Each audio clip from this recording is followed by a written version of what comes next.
begin this discussion because we are very impressed at how many of you have stayed, and thank you very much. We are not going to hurt you, we promise. No more stones. I'd like to just introduce briefly the panel that we've assembled tonight. And so from the University of Victoria, we have Professor Michael Bodden, who's a professor of literature and theater.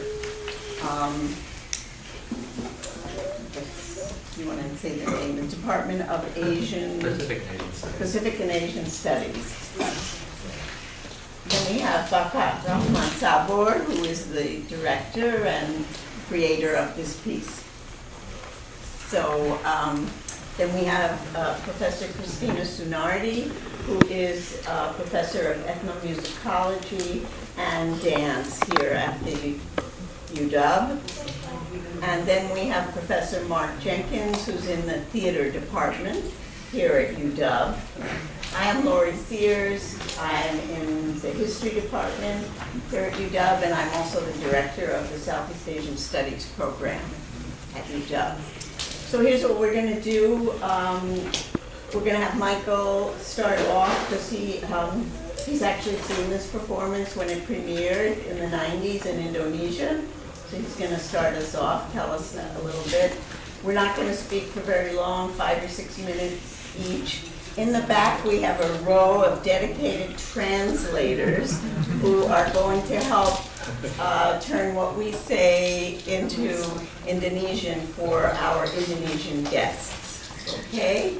And Pauli is the teacher of Indonesian here. She's a senior lecturer in the Department of Asian Languages and Literatures, and she has an array of students and former students around her here.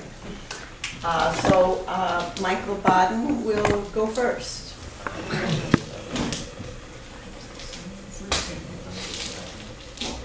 Yeah, okay. I'll start.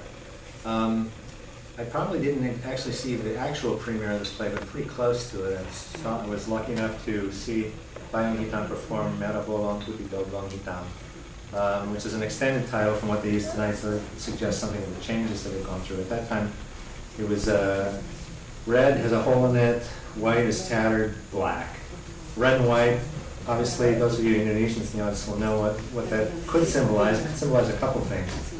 One, at the time, there was a political constellation with one party who assumed it was red, and then people who didn't vote because they didn't feel the electoral process was legitimate, and their color was white. It would be a combination of those two things leading up to the last election, in which Suharto won by a huge and kind of awful majority. Or it could also mean red and white from the Indonesian flag, which is Merah Putih.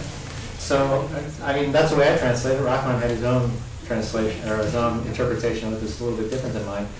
The thing was, I mean, it was this amazing part of Indonesian history at the time that Payung Hitam was involved in gradually becoming more and more politicized in what they did. And yet, speaking with a kind of metaphoric language like you saw here tonight, there really wasn't much verbal language. There wasn't even the bit in the middle that Tikka articulated tonight. There was almost no words in it. It was all symbols and images and people interacting with stone. Stones are really rich, kind of, have a lot of meaning in Indonesia, a very rich set of metaphors.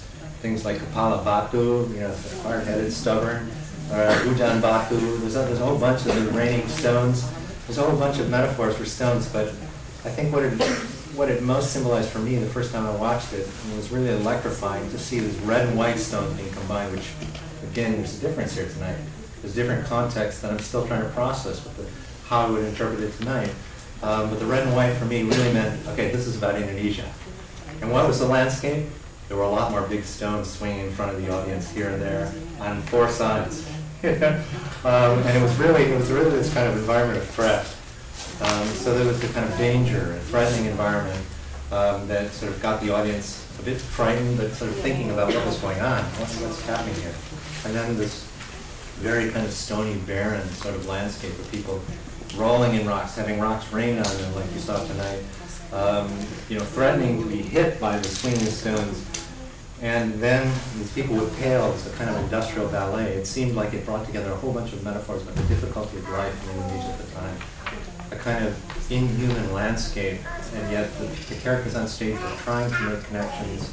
There were moments of comedy as tonight. There were moments of tragedy, and there were moments of resistance that seemed like it squelched. The raised fist that you saw here, holding a stone this time, but before it was out to this raised fist of a body lying and coming out of a pile of red and white stones. Very symbolic. You could articulate or interpret it in a couple of different ways. So it was really, at that time, it was a really moving, electrifying performance. I think here tonight in Seattle, for me anyway, it takes on a whole bunch of different meanings. And so I'm really interested to hear what people are going to say about it. I'm still, as I said, I'm still processing the difference in the atmosphere, the difference in the kinds of materials that are used, the differences in just the way that the performance unfolded. But anyway, I guess the last thing I'll say is that it's really an honor to see Payung Hitam. As I said, they were kind of on the cusp of a whole range of theater movements that were becoming more and more outspoken in the criticism of the Suharto regime in the 1990s. Payung Hitam's style is a very metaphoric, poetic kind of style, using mostly bodies and props, movement, almost like dance or some sort of physical composition on stage. Was really interesting because it fit into a prescription of art that isn't too directly political and yet could be interpreted in many ways, and spoke to people's apprehensions, fears, and frustrations in the politics in Indonesia at the time. So it was a really multivalent, really moving kind of theater at the time, and I think it's a real privilege to be able to see them here tonight. There's a bit of Indonesian theater history that's still quite active and vital today. Hey, I just would like to say, for those of you who know nothing about Indonesia, there was a 32-year kind of military dictatorship that lasted from 1966 to 1998. And so in the later 1990s, and there was total censorship during that period. And this performance was 1997, so it was right at the end of the period. So before the government fell in 98. So, there had been no criticism of the government allowed, and that's why a physical theater was, words could get you in trouble, but the physical theater was open for any interpretations. So that's all I'll say. The government did finally fall in 98. So the resonances tonight, of course, are different when there have been several open and free elections since that time. So I'd like to now introduce Christina Sunardi, the professor of music and dance, who will talk about physical theater and dance. Thank you. Just wanted to thank again Rachman Sabur and Black Umbrella for coming tonight. This was a real educational experience for me. My experience has been in very traditional styles of music and dance of Central and East Java, and so I'm very new to kind of more contemporary styles of theater and movement in the U.S. and in Indonesia.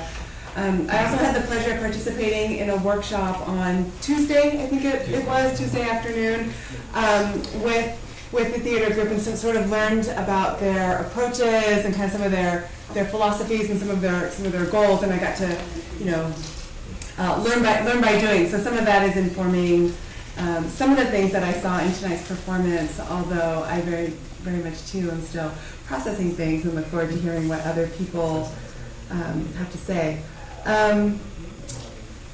Something that I was struck in the workshop, and now I don't know if this was actually your process or not when you were working to put your part together in particular, but something that I noticed in the workshop was very much like, start with exploring your own body and, kind of what does your body need or feel like at this moment, and how are you interacting with the materials that we had available to us, which were the little bamboo clickers and some of the stones, kind of the medium-sized stones. So we started by kind of exploring those materials, putting them on us, clicking around. So that was the idea, like explore your own body first, and then start to explore, your space and the bodies of the other people around you, and start to explore that. So I was noticing that with the performance too, particularly in the first, in both halves, but in the first part when the actors first came out and were kind of, more in the center part, and as it started to build more and more momentum, how they came kind of closer and closer to, to us and the audience, and we really started to, sometimes they were, like right in front of us, so they were like, exploring us. As they were also exploring each other too, we saw them kind of get closer and closer to each other. So I thought that was really, really interesting to watch that develop. And then also too a bit with the second half as well, where I felt like we as audience members got more and more involved. As the hanging rock started to move, and I felt like I heard us all go, kind of, whoa. And we were all sort of worried about the safety of the actors. And those of us in the front row, I don't know, I was a little bit concerned about my own safety as well. And I think, okay, I'm too close here. And then too, when the stone started kind of raining down towards the end there, we were getting splashed, by the stone. So, our bodies were also very much sort of a part of the whole experience. Something else that struck me about the workshop on Tuesday was Rachman's emphasis on the five senses. And as somebody who has studied dance and music too, I think a lot about sound, of course, and then what you see, and kind of the relationship between sound and what you're seeing. But I don't always consciously think about the other senses too, like touch, although of course in a lot of the traditional forms of dance, touch is really important. You've got the different cloths that you're flipping around, and so you have to know exactly where to grab that cloth and how to flip it with the right amount of strength and things like that. But I felt like with this performance that we saw tonight, touch was a really important part of our understanding of what we were seeing on the stage. Like what did these stones feel like, not only to grab, but also, as again they're falling on the actor, or as they're falling on us. Those little clickers that some of the performers were holding too, those also look like, kind of gentle little pieces of bamboo, but they also really affect the body. I got a little sore on my finger where like the skin was sort of peeled away, and that was only after like 15, 20 minutes or so of moving those. So I think about, the actors, people who are working with those all week, probably have some calluses and stuff like that. So thinking about the impact of what that felt like on the skin and what that, does to the body. Also too, smell. I felt like I was smelling the stones and the dust and things like that. And while I was not licking any of the materials that we had at our workshop, so much of what we taste with our tongues, is informed by what we smell. And so in some ways I felt like, during the workshop I was smelling the rocks that we were using, or tasting the rocks and tasting the bamboo. And I felt like too with the dust, especially that we were breathing, I realized some of us had, masks on, but even some of the taste kind of, penetrates through that. So I really appreciated that. And then in terms of the sounds too, we certainly heard a lot of the sounds of the stones falling and being clicked. And I thought that was a really interesting way to, bring music and movement together. That's something that I've been very interested in my studies of dance. There's a very close relationship in the kinds of dance that I study with the drum patterns and the dance movement. And so this, I found it really interesting to see the very close relationships between, the actors, hitting the stones or clicking the bamboo, playing each other's bodies and things like that. So I thought that was a really interesting take on the relationship between music and, or I should say sound maybe, and movement. And then something else that I'll just end with was the intense facial expressions was something that really struck me. And again, I'm coming from a background of studying traditional dance where some of the dance forms use a mask, so the expression isn't changing, obviously, because it's a mask. And then even non-masked forms, the forms of dance that I've studied, the face doesn't change very much, if at all. And so the idea is if, maybe you have a sort of gentle smile, but if you're angry, still communicate anger without, overtly changing the facial expression. So I've been very much familiar with that form of using the face. And so in this form, seeing the very intense facial expressions as part of the performance was something that really struck me. So I'll leave it there. I could go on for a really long time, but I'll stop there. Thank you. Okay, thank you very much, Christina. And now we're going to hear from Professor Mark Jenkins of the Drama Department. And I just would like to tell you, for those of you who do not know Mark Jenkins, he's a playwright and he writes very political theater. And he wrote a play about the McCarthy era in Seattle, and what is the name of that play? It's All Powers Necessary, which is an amazing play. And he most recently has been working with a group of Cambodians who were sent back to Cambodia, even though they had never lived there, for minor infractions like driving or getting inebriated or something like that. And so he has had a little connection, or a big one. He's created a red sky, yellow earth from his work with the Khmer population here. So I think with that, but this is now political theater with no words. So yeah. Let's see, I don't know anything about this form of theater, the traditions of it at all. And I just have some impressions, and some of my reading, the things that I subliminally kind of responded to as we watched this. And by the way, welcome you all. This is a great privilege to have the theater here, this company here. I understood this, I'd heard enough about this to know this had a political basis as a theater, and excited me very much to know that. And I've spent some time in Tashkent with a theater that has survived under an oppressive government, where they've had to disguise a lot of what they were to make things very open-ended and metaphorical and so on to get by with things.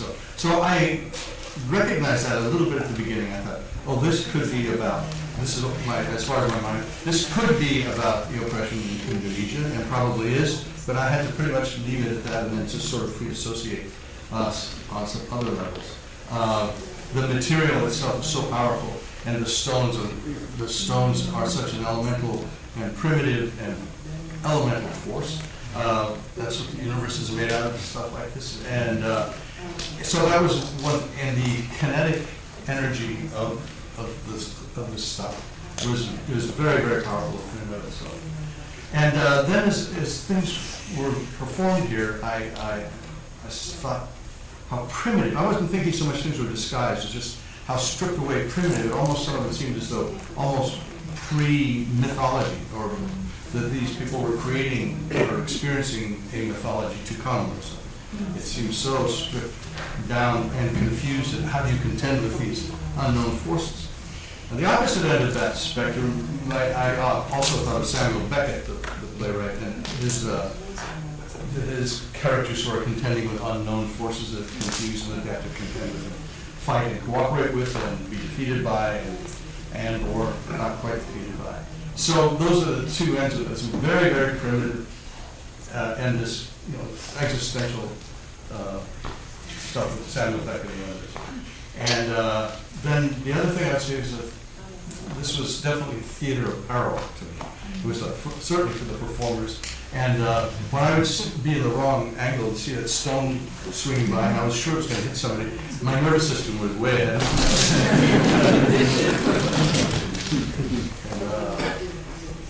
And I think the other thing I want to pay great tribute to are the performers, all of them, the kind of discipline that didn't seem like discipline, and the complete commitment to this world and this situation and these forces. I think I need to leave it at that. Thank you. So I'm the historian on the panel. I'm just going to give a very quick summary here. I did get to meet Bapak in Indonesia some years ago, and I've seen one or two of his other productions, and I know a little bit about his political energies and things that he's trying to do. I found, I mean, to me, this had a lot to do with ecology and the environment and the toxicity of the global south, that we are all complicit in bringing about what's going on today in the Asian cities of Jakarta and Bandung, where Bapak lives, and throughout, you know, the cities in China, all of these places. I found, you know, and hearing Michael talk about how contextualized this was in Indonesia in the first iteration, it seemed to me this has become very universal experience that, you know, you know, right now there are these talks in Paris trying to decide about the future of the world. The creation of this that everyone has commented on, this kind of feeling of terror a little bit, that, you know, you're transfixed, you're engaged, people might get hurt, you don't know what to do. I mean, I was wondering, should we intervene? Should we stop it? You know, I mean, how far does it go? Like, there was a point at which I was thinking, well, if, you know, at what point would I intervene? And why me? So, anyway, and I think that what Mark was saying, this kind of primitive quality that he found, kind of made me think of development and, you know, all the things, the breaking of stones that go into the mixing of concrete and to build all the things that we know of as our world and our urban world. And so it's almost like seeing all of that fall apart, decompose back to its elements. And, you know, and life in Indonesia today is very toxic, full of unhealthy cities, smog, dust, flooding, mud, all of these things.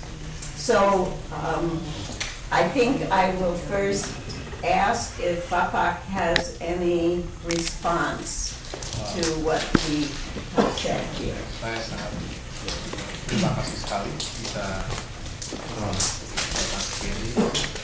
Saya sangat terima kasih sekali bisa datang ke sini, bisa I'm very pleased that you all came workshop tonight. dan pertunjukan kecil. I'm very pleased that you all came tonight and very happy to have you all attend. I'm very thankful for the opportunity to come here, to spend time with artists in the U.S., to meet people, to be able to give workshops and interact with all of Apa yang them. saya lakukan di dalam teater? Apa yang saya lakukan di dalam bagaimana saya teater selalu membawa yang ada di berbagai. Bagaimana saya What I focus selalu on in my theater work, membawa I spirit always tradisi yang ada di berbagai Indonesia. place of tradition. What I focus on in my theater work, I always reach to a place of tradition, and I always draw inspiration from our history, our long history of Teater tradition. barat. Dan yang saya pelajari juga di akademis, teater modern, Contemporary theater. teater barat. In the academy also, I've spent a lot of time learning contemporary theater and Western theater. Bagaimana saya mencoba memadukan kekuatan spirit tradisi yang saya miliki di Indonesia dengan pemikiran-pemikiran teater barat yang secara kesejarahan itu jauh lebih ke depan karena ada tulisan-tulisan. I'm trying to find that perfect sweet spot, that perfect mix of drawing from traditional elements and also bringing in the contemporary theater world that I see. Ada banyak yang tidak tertulis di dalam teater tradisi Indonesia, dan itu sudah sekian lama sekali. There's so much from our traditional theater forms that was never written down, from many, even hundreds, perhaps more years ago. These forms were not written down. Dan saya sampai sekarang mencoba terus mempelajari bagaimana kekuatan spirit dari teater-teater tradisi yang ada di Indonesia. And I'm trying to continually study and rehearse and bring to light the traditional theater forms that we have and bring that spirit to life. 35 tahun saya hidup menghidupi teater. For 35 years I've been creating theater. Awalnya menjadi aktor dan selanjutnya menjadi sutradara, dan pertunjukan-pertunjukan tentang ketubuhan itu sudah saya lakukan kurang lebih 23 tahun yang lalu sampai sekarang ya. I started off as an actor and eventually became a director, and for the last 23 years I've been creating physical theater. Tentang tema yang saya coba bawa, baik itu pada waktu dulu masih menggunakan kata-kata, walaupun kata-kata itu juga ada batas waktu yang saya harus berhenti untuk di kata-kata, dan saya mencoba untuk melakukan pencarian lain pada kata-kata yang lain, pada bahasa yang lain, pada bahasa tubuh itu sendiri. For many years I created theater with scripts, with words, and after a time of that exploration, I wanted to find other forms of expression. I wanted to learn other languages of expression, exploring sound and the body and what else there was to create theater with. Tentang Orde Baru, rezim Soeharto, itu memang fase-fase yang sangat membuat saya marah, membuat saya sedih, membuat saya sakit, dan saya pikir ketika Soeharto diganti itu ada beberapa presiden yang lain, dan sampai sekarang saya melihat tidak jauh lebih baik.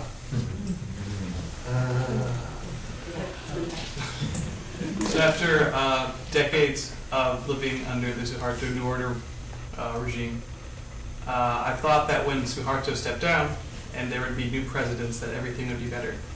But until then, until now, it's generally been much the same. Ya,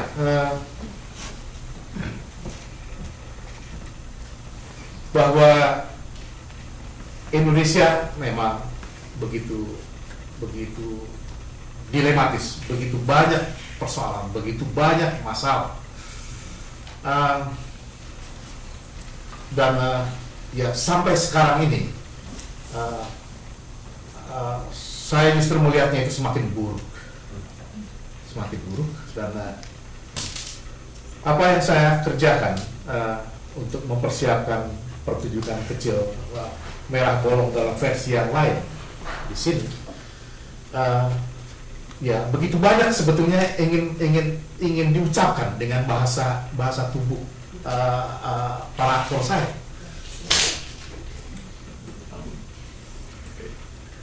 Seeing that there are so many different problems in Indonesia, that I feel sad and mad, I tried to use theater to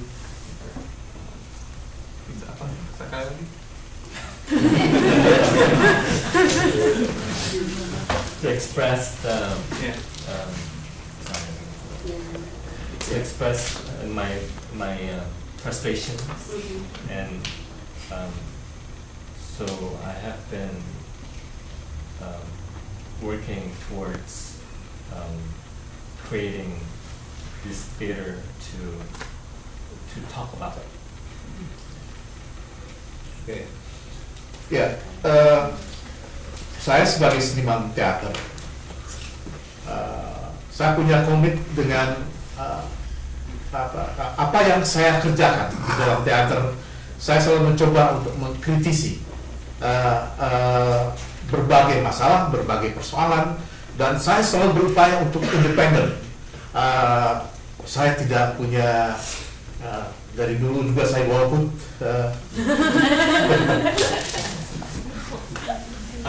In my work in the theater, I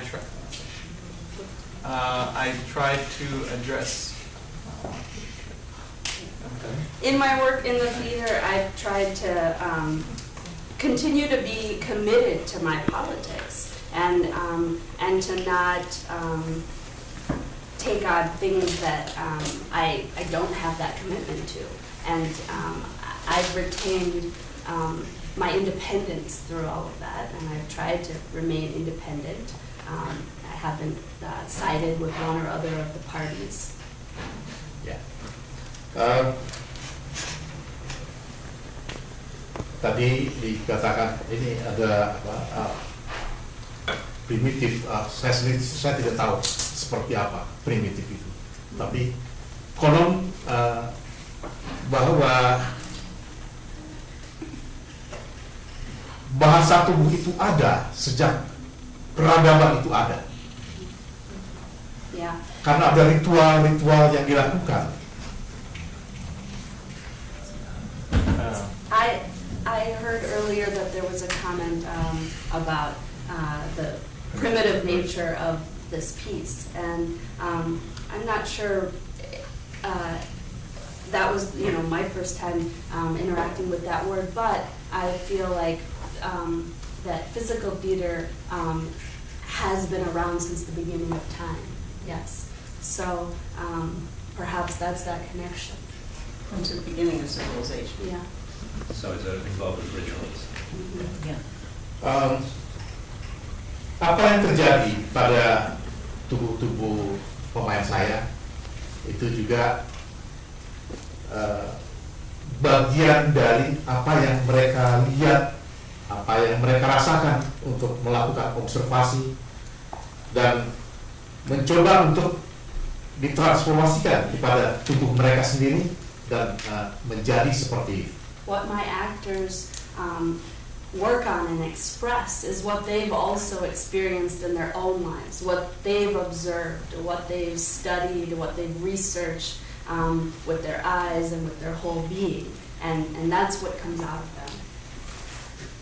Selain pertunjukan teater payung hitam mengkritisi tentang persoalan sosial, politik, tapi juga lingkungan, karena menurut saya lingkungan sangat penting, karena di Indonesia begitu sangat hancur, sangat rusak oleh adanya industri, adanya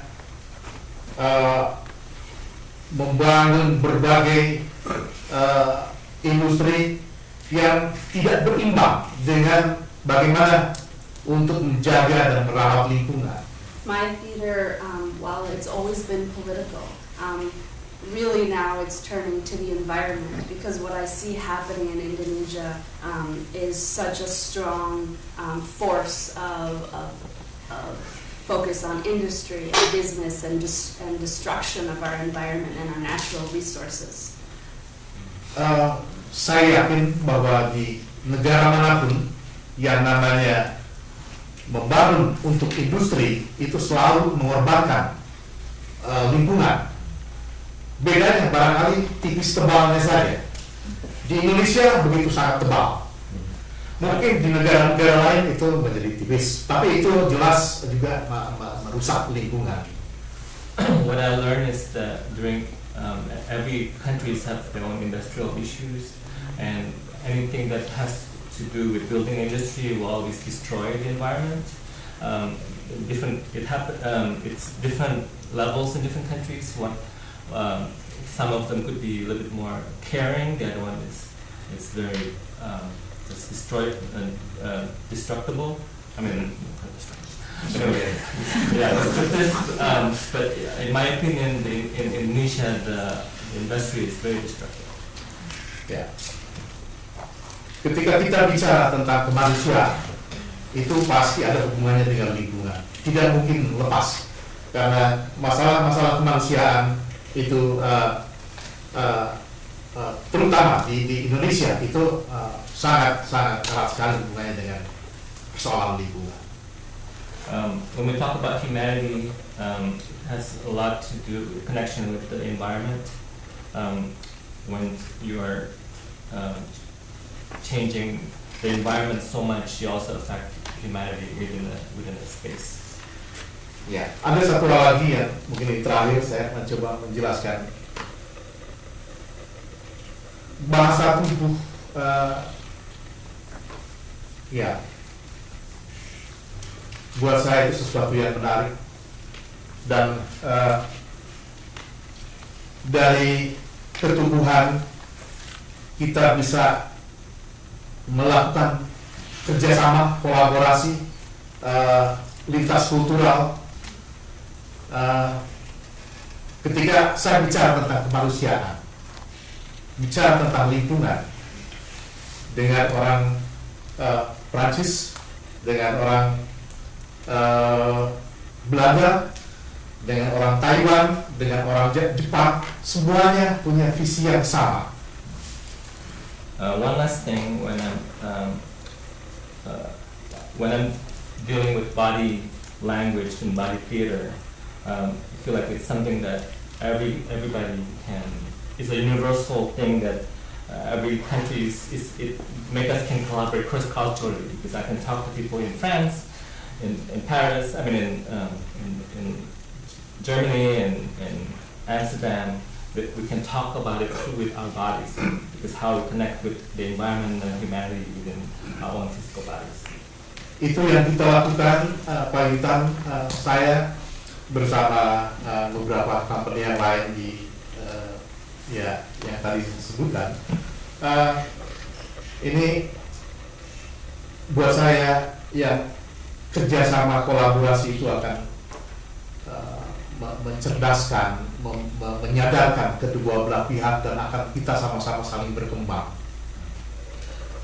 When the Payung Hitam Theater and other theater companies collaborate together, we're going to learn more and learn from each other and make intelligence within our bodies, and also intelligence and to express and make changes in the world with the environment and humanity.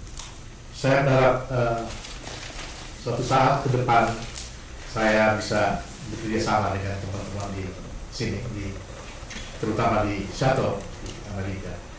Mudah-mudahan. Terima kasih. And hopefully in the future I can work together with friends here in Seattle more than I already have.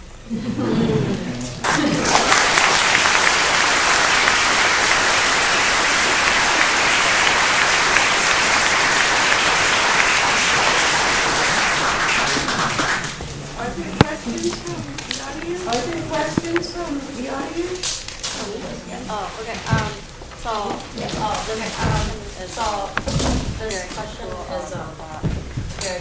about Rachman. So all of you, everybody who's sitting, here, you guys have the performing arts in Indonesia, the scene of performing arts in Indonesia, on the flyer you say it's about Islam, politics, and arts. I think it's something that I think it's something that perhaps it's out of the state, something that you guys about it, over, and I can see the relationship performing arts and politics and Teater Payung Hitam is a means of the resist against the Suharto regime by the end of 1997. Where does Islam come to play? Where does Islam come to play? Specifically in Islam, what's being represented in the play? And which part is why is Islam? that? And Why is that? Why is that in the title? In the title. I'm trying to I guess that's what I'm trying to ask. Thank you. Good question. Yang pertama,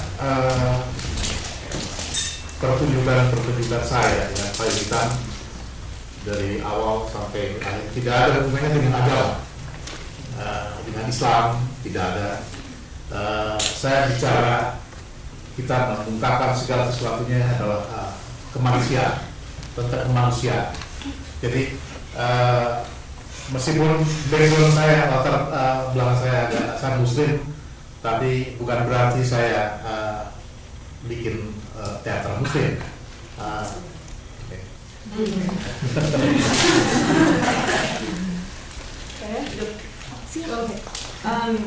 Originally, in the beginning, my work didn't have much connection with Islam, but really it was about humanity. My background is that I am Muslim, but that doesn't mean that I make Muslim theater. Ya, karena itu sangat berbeda sekali. Justru saya melihat bahwa tentang persoalan kemanusiaan, persoalan lingkungan itu begitu sangat universal. Itu jauh lebih menarik buat saya untuk bicara, untuk mengungkapkannya di dalam pertunjukan teater di Payung Hitam. So for me personally, I see issues in the world with people, and for me that's much more interesting to make theater about those issues. Pertunjukan Payung Hitam ya sebenarnya banyak sekali mengkritik tentang terutama pada zaman rezim Soeharto. Mungkin ada 15 pertunjukan mungkin. Dan mungkin juga karena kita memainkannya bukan verbal, bukan dengan kata-kata, tapi dengan bahasa tubuh, barangkali intelijennya nggak bisa menafsirkan itu ya, ya bebas-bebas aja. So we created many performances criticizing the Suharto regime, maybe 15 or so, and I'll need someone to translate that last bit. And even, so we've created more than 15 performances criticizing the government, and actually it should have been that the intelligence community busted us basically, but perhaps their minds weren't expanded enough to be able to understand what it is that we were expressing. So we were able to get away with a lot of things at that time. I will just, I think as the director of the Southeast Asia Center and being somewhat involved in making this program, I just think that one of the missions that I have undertaken since I've been director, which more or less coincided roughly with 9/11 and 2001, has been to show the world Islamic cultures that are creative, exciting, positive, critical, doing things that are changing the world for the better. And I think today, in light of our politics, it has never been more important to add that word to tonight's event, when the question of Islam in America is so much on everyone's mind.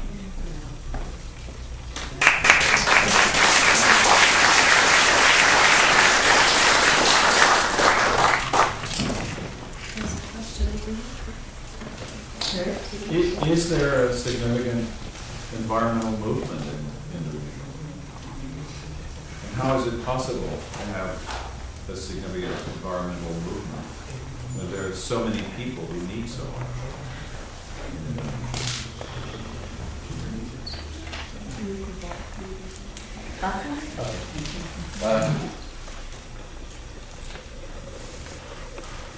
Untuk di seni pertunjukan,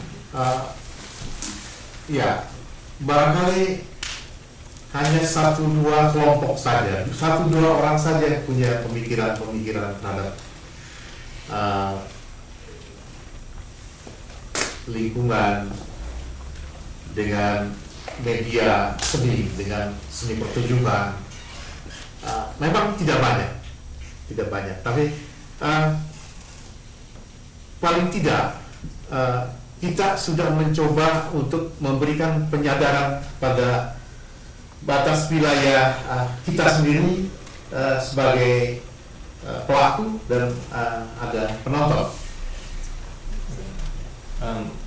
As far as the environment, as far as in art and culture, there's only 1 or 2 groups, theater groups that have been dealing with this environment issue. There's not a lot, but as far as we as a community of art community, we try to express all that within our work because it's out there. We are involved in it. And we try to spread it to the people who we work with and to our audience. Right. Ya, tidak mungkin rasanya dari apa yang kita kerjakan di teater itu bisa merubah pemikiran orang-orang yang punya kebijakan. Tapi paling tidak saya mengatakan bahwa saya mencoba untuk memberikan penyadaran dengan skop yang lebih kecil. I feel that it's quite hard to change people's ideas through art, but I try to express by creating awareness to it in my work. Ya, bagaimana mungkin? Karena saya melihat bahwa yang begitu luar biasa merusak tatanan lingkungan adalah pemerintah sendiri. It's quite hard to say because the group who destroy the environment the most is actually the government itself.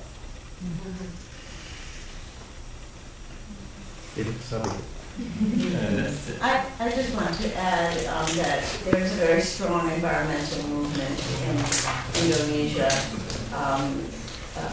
Quite a number of anthropologists, scientists, environmentalists. Right here at the university, we have maybe a dozen almost faculty members who work in the area of the environment and global health. We have colleagues from Indonesia who come here regularly, who are teaching and there are many NGOs in Indonesia connected to the environment. Many of the students that we train here through the Southeast Asian Studies program wind up going to Indonesia to help to work on problems of the environment. So I think that the University of Washington is a center that supports the very strong movement in Indonesia of people who are working to improve the environment. But I will say that the performing arts is one of the strong voices, and the Black Umbrella Theater is outstanding in that. There are other artists like Rendra in Indonesia who work on the environment, and I can add to that. In theater, Payung Hitam is one of the ones that consistently has done this. In 2004, they performed Relief Air Mata, which was about the destruction of the forests in Indonesia. And it was particularly crucial because it has, as we know, great consequences for watersheds. And a lot of cities in Indonesia experience water shortages right now. So it's a direct result. But even just before the fall of Suharto in 1998, if I'm not mistaken, there was this whole series of performances throughout Bumi that all were in Indonesia. So at that point, at least, there were a bunch of groups who were doing various ritual performances and other kinds of performances. Talk about a disaster that was tied to environmental politics, but also struck a chord with the political crisis that was going on at the time.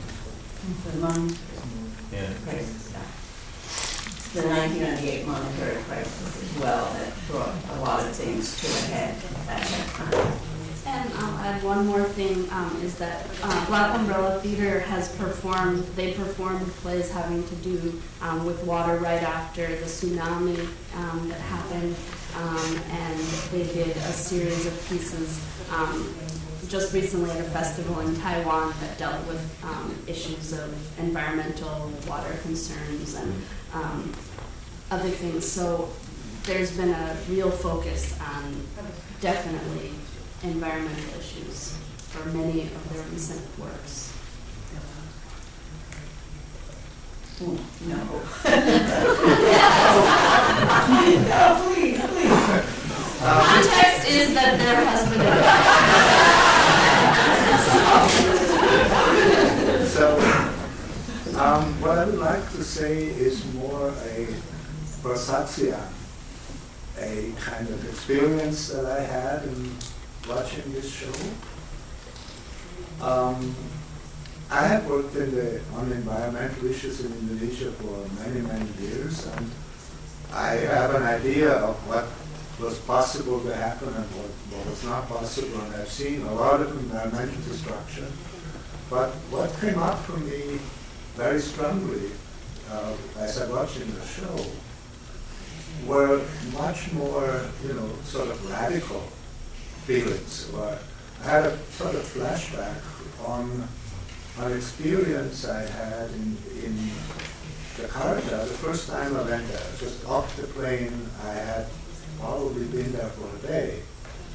And I walked on Jalan Raya Salemba. Do you want to translate? Is that okay? So I was walking on Jalan Raya Salemba, which at that time was full of thousands of becas, bicycle rickshaws, and it was just unbelievably crowded. And now, for all of us who remember that, it was just amazing. So I walked along the side, walked there, and there is somebody lying on the floor, on the sidewalk, just in the same position, in this kind of fetal position, as the young actor was here, who obviously was spent, couldn't do anything. And I walked there as this kind of young, idealistic person from the West, who had never seen somebody dying on the sidewalk with thousands of people marching past him. And I kind of stopped. And there's this person. And it was, the juxtaposition of the busy street and this person lying there, obviously dying, and me having no idea what to do. I couldn't speak Indonesian. So I had a sense like, what do I do? Take some coins out of my pocket and even almost as should I put it into his mouth like a quick mist of, crossing over into Harakaras. It was just very profound and frightening. And then of course I walked away feeling guilty and hopeless.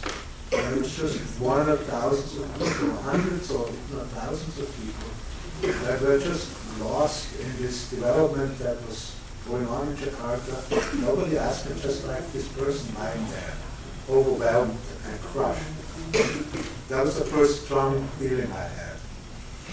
And the second one was, there were many, but the second strong one was maybe 10 years later, or 15 years later, after I had spent a lot of time living in Jakarta, I had heard about the Pasar Minggu market development.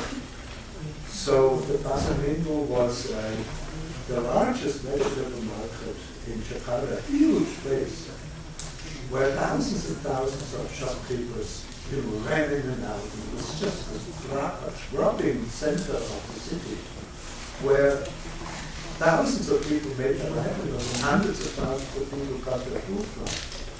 And somehow, developers had gotten hold of that land,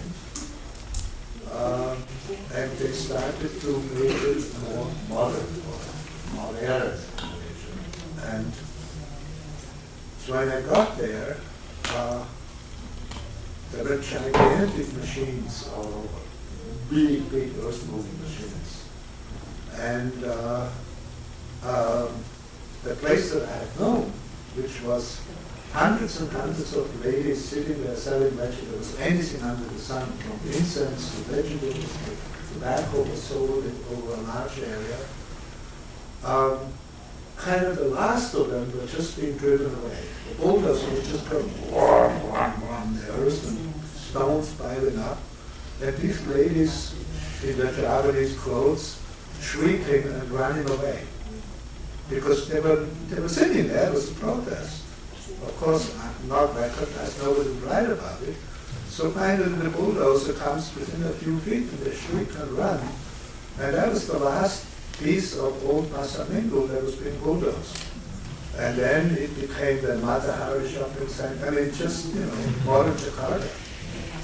And I had that same sense of what you show there is this just being overwhelmed by this force that it's not called environmentalism. What do you call it? I mean, when we talk about environment, our intellectual mind comes in and says, oh, there's statistics and so many square miles of forest. It's much more radical and deep that actually there was thousands of poor people whose only livelihood was there. And some rich developer, whoever, maybe people with shares in our pension funds were bulldozing this land and building lovely big Jakarta buildings. So these kind of elementary feelings were brought up when I saw this piece, so thank you for that.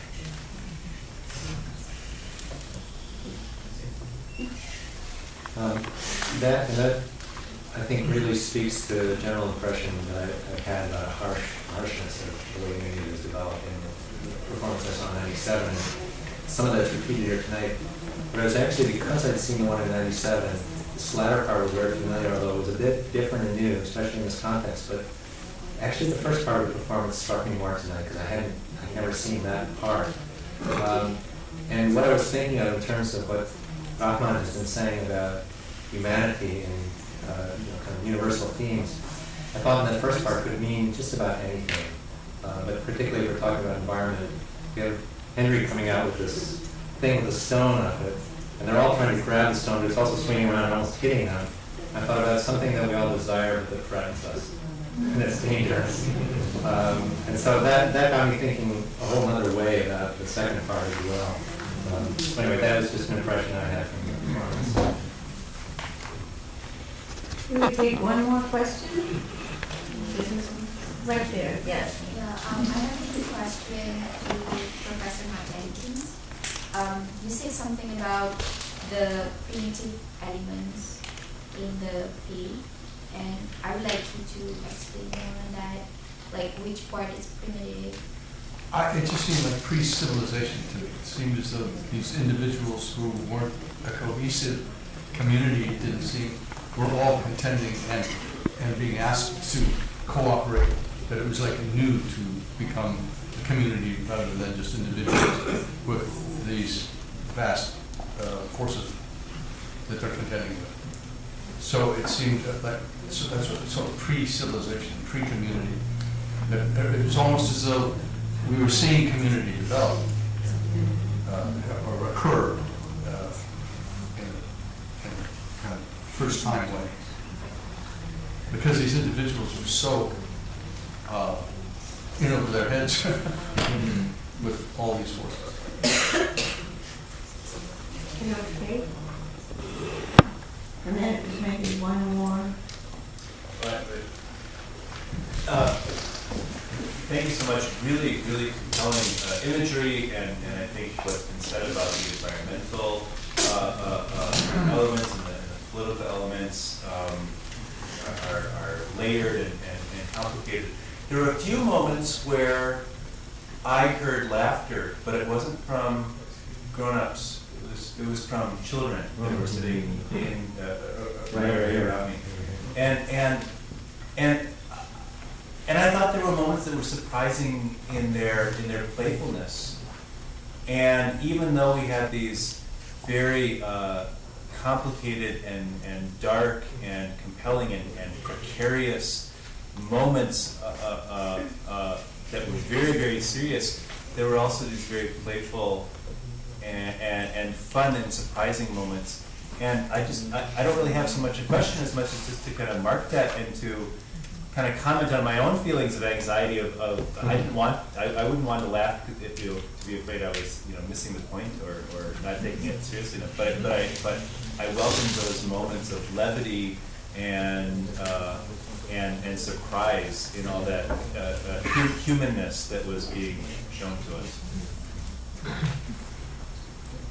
I'll just say that Bapak showed us a clip in a public seminar we had of a performance they did in France after the tsunami hit in northern Indonesia. And all during the clip was a child who was delighted because things were falling apart. It was about just destruction and all of it. And there was that same kid or a child just laughing, and he left that in the clip. It's like he wanted that voice. The piece evoked such horror, sadness, humor, all of it. And so I think there was some definitely that there tonight, and this why it's great to have children in the audience.